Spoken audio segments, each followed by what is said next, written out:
Hey, YA. So Revelation 1 through 5 today. If you've been reading with us throughout the year, congratulations. We are at the last book of the Bible. And I know the last few weeks with Christmas and now things leading up to New Year's, life can get busy. But the thing is, it's always busy. That's what I've come to just accept. But what I haven't done real well, that I'm efforting to do better, is to not allow the busyness of life, the busyness of seasons, things that go up and down, impact my time with the Lord and impact my reading because of verses, like this, which we come across a lot. But this was the last thing I was going to mention, and it's actually, now that I'm talking, the first thing I'm going to mention with Revelation 2:4, which is a famous line, famous verse, famous saying from Jesus, but through John, who is the writer of this book, that says, and he's writing to the churches, and it's chapter 2, verse 4, "But I have this against you," he says, "that you have abandoned the love you had at first." And that's what I want to effort never to do. At times it seems like, how could you ever even think of abandoning the love for Christ or the love? But we do get so easily sidetracked in life, and especially if seasons get busier, just like this past season, just like the season we're in, Christmas and into New Year's gets.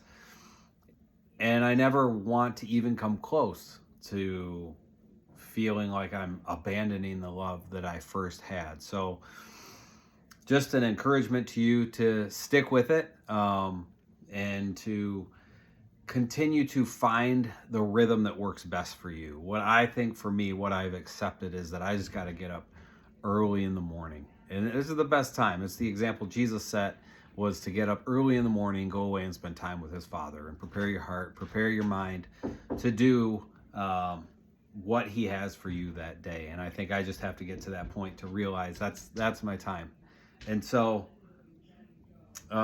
getting into Revelation, though, my 2-minute intro, so I'll try to do my Revelation here in 2 minutes. We've got the revelation of Jesus Christ. That's how it starts. And so Revelation can seem daunting. It can seem like there's a lot going on. But in reality, we get it right up front. We get the main point, which is the revelation of Jesus Christ, given to Jesus by the Father, and then from Jesus given to John so he can write it down and send it to these churches, and ultimately, to us even today. And some of the things in Revelation that are daunting, that are kind of hard to understand, you just have to read them with the right understanding, right? The right context. You have to approach it in the right way, which is, it's a lot of poetry. It's a lot of symbolism. There's a lot of signs.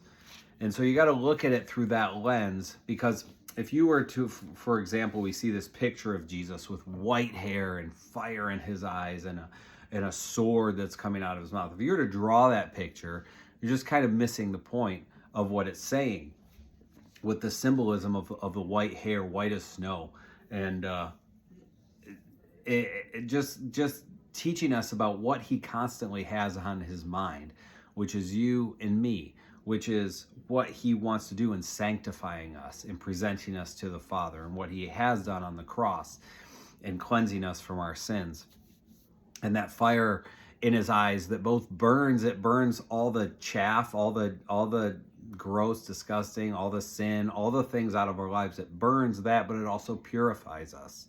And then the sword coming out of his mouth, just a symbol of what he's constantly talking about, the word, right? The words from Jesus are everlasting. And the Bible tells us the word is like the sword. It's the sword that we fight with. So there's a lot of symbolism we have to read as symbolism, as poetry, not necessarily as a word picture.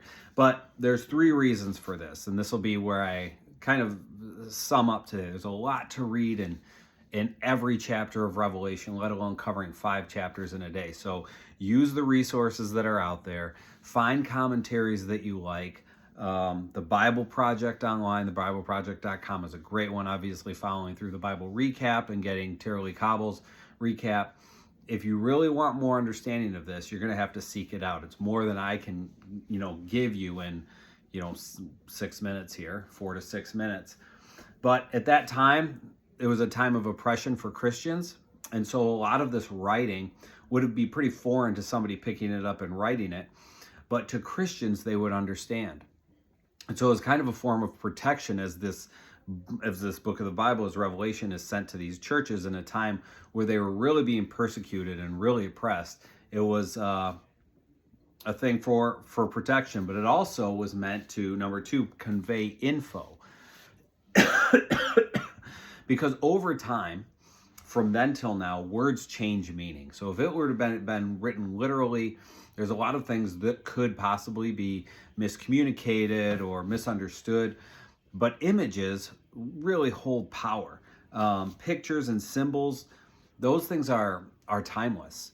The representation that they have, and we see as we read through it and we understand it properly in context, that pictures and symbols that they use here in the poetry is really timeless, and it can transcend many different kind of language translations and shifts and fluctuations in how we understand language and what has happened in 2,000 years. So that's the other reason. But the final reason too why it could be written this way is just the emotional response, trying to convey or give you a picture of what is happening here, similar to what the sword in the mouth thing that we see in this description of Jesus as John turns around to see who is talking to him in chapter 1, and he sees this picture.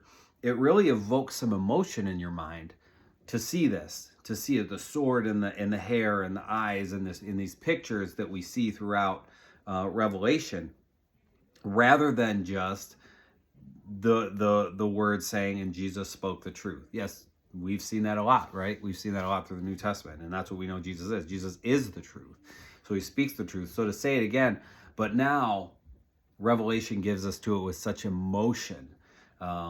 It just heightens everything a bit, and it brings a lot more gravity and a lot more, just substance to your mind when you read it this way, when you read it through the eyes of John, given by Jesus in this way. So 7.5 minutes in, a lot longer than I wanted to go, but there's a lot to say here, even if I really only covered the first 2 chapters. From there, it gets into the churches and what Jesus is saying to the churches. But ultimately, don't lose that first love that you have in Jesus. Spend time with him every day. Make an effort to do it. Find what works for you to be consistent. And as we get into this new year and reading through the New Testament in a slower pace kind of way, we hope that we will be able to dive in deeper to some of these things rather than feeling like we're going through it so quickly. So stay tuned. I'm going to make a new video in the next couple days just about what we're going to do this year in our reading. So tune back in for that. We'll post it on the different things. And now I'm getting into 8 minutes and hopefully not to 9. But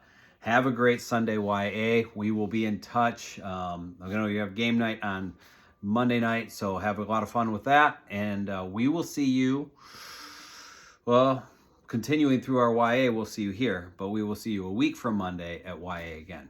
All right, guys.